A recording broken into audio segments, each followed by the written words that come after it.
नमस्कार, आप देख रहे हैं नेक्स्ट 9 न्यूज पॉलिटिकल बाइट और आपके साथ मैं हूं क्रांति सिंह। सुप्रीम कोर्ट का नाम जब भी निकल करके आता है सामने, हर किसी के मन में सिर्फ और सिर्फ एक ही बात होती है कि हम आंख बंद करके जो है सुप्रीम कोर्ट पर भरोसा कर सकते हैं। उनकी तरफ से बताई गई चीजें या फिर लिए गए फैसले जो है हमेशा उचित ही होंगे, निष्पक्ष होंगे। इस बात को लेकर के तमाम जनता जो है वो आंख बंद करके भरोसा करती है। लेकिन इन दिनों जो है सुप्रीम कोर्ट के ऊपर कई सारे सवाल उठे कि क्या सुप्रीम कोर्ट कठपुतली की तरह काम कर रही है, कि क्या सुप्रीम कोर्ट जो है सिर्फ और सिर्फ केंद्र की बात मानती है, क्या सुप्रीम कोर्ट को चलाने वाला मोदी सरकार है।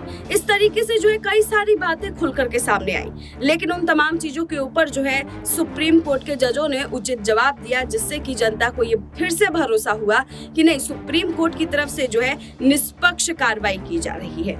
आप सभी को ये बात अच्छे से मालूम है कि देश के संविधान के एक अभिन्न अंग के रूप में जो है सुप्रीम कोर्ट को देखा जाता है, क्योंकि वो देश के लोकतंत्र की हत्या नहीं होने देते। क्योंकि जो हमारा लोकतंत्र यानी कि जो हमारी यहाँ पर राइट्स है, जो हमारा जो है यहाँ पर उचित कार्रवाई करने का हमारा जो तौर तरीका है, बोलने की आज़ादी है, तमाम चीज़ें, उन सब चीज़ों के ऊपर जो है कहीं ना कहीं सुप्रीम कोर्ट जो है ये सुनिश्चित करता है कि हमारी वो आज़ादी कोई दूसरा आदमी जो है वो ना छीने, और अगर कोई छीनने की कोशिश भी करता है तो उसके ऊपर जो है कड़ी कार्रवाई होती है, जिसकी वजह से हम सभी चैन सुकून से जो है अपनी आज़ादी को इस वक्त जो है जी रहे हैं। लेकिन डीवाई चंद्रचूड़ जब से सुप्रीम कोर्ट के जज बने हैं तब से उनके तमाम बयान सामने निकल करके आ रहे हैं, और उनके बयानों को सुनने के बाद जो है ये लोकतंत्र पर भरोसा जनता का और भी ज्यादा बढ़ता हुआ नजर आ रहा है। एक बार फिर से डीवाई चंद्रचूड़ ने अपनी तरफ से बड़ा बयान दिया है। क्या कुछ कह रहे थे, देखिए इस खास रिपोर्ट में। Chief justice of India DY Chandrachud ने कॉलेजियम सिस्टम के सपोर्ट में अपने विचार रखते हुए कहा कि ये एक जटिल और पारदर्शी प्रोसेस है। जजों की नियुक्ति के लिए हम सबसे पहले दावेदारों की मेरिट देखते हैं, इसके बाद उनके लिए गए फैसलों को स्टडी करते हैं, उनकी वरिष्ठता का भी ध्यान दिया जाता है।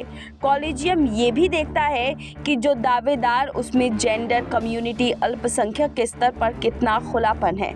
उन्होंने बताया कि हाई कोर्ट से अगर कोई सिफारिश आती है तो उसकी फाइल सुप्रीम कोर्ट, केंद्र सरकार, राज्य सरकार के पास भेजी जाती है। इसके साथ ही जो है उन्होंने बताया कि हम जजों की नियुक्ति प्रक्रिया को और भी पारदर्शी करने जा रहे हैं। उन्होंने बताया कि हम दावेदारों से जुड़ी सूचनाओं को अपलोड करने जा रहे हैं। वहीं कानून मंत्री किरेन रिजिजू के कॉलेजियम सिस्टम और सीईसी नियुक्ति पर दिए गए बयानों पर कहा कि मैं इस मुद्दे पर कानूनी मंत्री के साथ उलझना नहीं चाहता। हमारी अलग अलग धारणाएं हो सकती है। चीफ जस्टिस चंद्रचूड़ ने कोर्ट पर बाहरी दबाव के सवाल पर कहा कि जज के तौर पर मुझे काम करते हुए 23 साल हो गए, लेकिन आज तक किसी ने मुझे ये नहीं बताया कि किसी केस का फैसला कैसे किया जाए। उन्होंने कहा कि सरकार की ओर से न्यायपालिका पर कोई दबाव नहीं है। मुख्य चुनाव आयुक्त और चुनाव आयुक्तों की नियुक्ति मामले में आया एससी का फैसला इस बात का सबूत है कि न्यायपालिका पर कोई दबाव नहीं है। ऐसे बहुत से मामले हैं जिसमें केंद्र सरकार और राज्य सरकारें शामिल होती हैं, लेकिन कोर्ट अपने विवेक के आधार पर फैसला देती है। कोर्ट में अधिक छुट्टियों के बारे में सवाल पूछे जाने पर उन्होंने कहा कि अमेरिका की सुप्रीम कोर्ट 1 महीने में 8 से 9 दिन और साल के केवल 80 दिन ही काम करती है, जबकि वहाँ कोर्ट 3 महीने नहीं चलती। इसी तरह ऑस्ट्रेलिया में हाई कोर्ट 1 महीने में 2 हफ्ते सुनवाई करती है। साल में 100 से कम दिन की बेंच बैठती है। वहाँ कोर्ट की 2 महीने की छुट्टी रहती है। सिंगापुर में कोर्ट साल में 145 दिन काम करती है, लेकिन ब्रिटेन और भारत में कोर्ट 200 दिन काम करते हैं। डीवाई चंद्रचूड़ को लेकर के जो है हमने आपके साथ जो है ये रिपोर्ट साझा की। कानून मंत्री को लेकर के उन्होंने अपनी बात सामने रखी है। तमाम लोग जो है इसके ऊपर सवाल जवाब कर ही रहे थे, लेकिन उस बीच में उनकी तरफ से बयान कर देना इस बात को लेकर के बिल्कुल क्लैरिटी दे रहा है कि आने वाले समय में जो है सुप्रीम कोर्ट की अपनी एक परिभाषा है, जिसके अंतर्गत जो है वो अपनी तरफ से कार्रवाई करते हैं।